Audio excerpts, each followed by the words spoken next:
விழுப்புரம் மாவட்டம் இருவேல்பட்டு கிராமத்தில் அமைச்சர் பொன்முடி மீது சேற்றை வாரி இறைத்த சம்பவம் பேசுபொருளாகி இருக்கிறது. வேண்டுமென்றே அரசியலாக்குவதற்காக சிலர் இவ்வாறு செய்ததாக அமைச்சர் பொன்முடி குற்றம். தென்பெண்ணை ஆற்றில் ஏற்பட்ட வெள்ளப்பெருக்கால் அரசூர் இருவேல்பட்டு உள்ளிட்ட கிராமங்களில் உள்ள வீடுகளில் வெள்ளம் புகுந்தது. இதையடுத்து பொதுமக்கள் சாலை மறியலில் ஈடுபட்டனர்.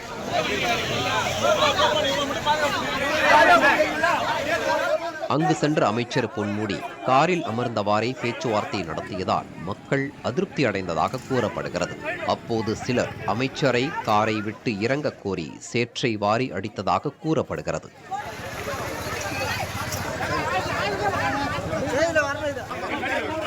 இதனை அடுத்து காரில் இருந்து இறங்கி குறைகளை கேட்டறிந்த அமைச்சர் அடிப்படை தேவைகள் அனைத்தும் நிறைவேற்றப்படும் என உறுதியளித்து புறப்பட்டார். தொடர்ந்து விழுப்புரத்தில் செய்தியாளர்களை சந்தித்த அமைச்சர் பொன்முடி வேண்டும் என்றே அரசியலுவதற்காக சிலர் சேற்றை வாரி அடித்ததாக அமைச்சர் பொன்முடி குற்றம் சாட்டினார்.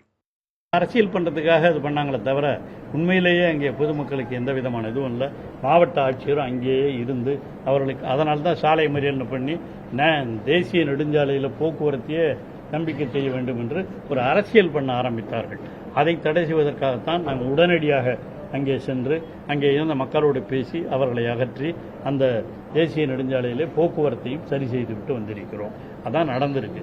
உண்மையில் அதுதான். இது சேத்த வாரி இறைக்கிறதுக்கெல்லாம் அங்கே நம்பால விட்டுருவாங்களா?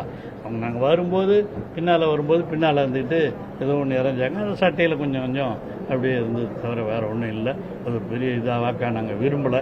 அப்படியே விரும்பியிருந்தால் அதுக்கப்புறமும் நான் அந்த பகுதிகளுக்கெல்லாம் போயிட்டு அதுக்கப்புறம் தான் எங்கள் தொகுதிக்கு பூரா நான் போயிட்டு எல்லா இடங்கள்லையும் நாங்கள் எல்லாம் பார்த்துட்டு வந்தோம். தொகுதி மட்டும் இல்லை, அதுக்கப்புறம் பல்வேறு இடங்களுக்கு சென்று இந்த பணிகளை எல்லாம் செய்து கொண்டு தான் இருக்கிறோம். சேறு வீச்சு சம்பவத்தை பெரிதுபடுத்தி அரசியல் செய்ய விரும்பவில்லை எனவும் அமைச்சர் பொன்முடி தெரிவித்துள்ளார்.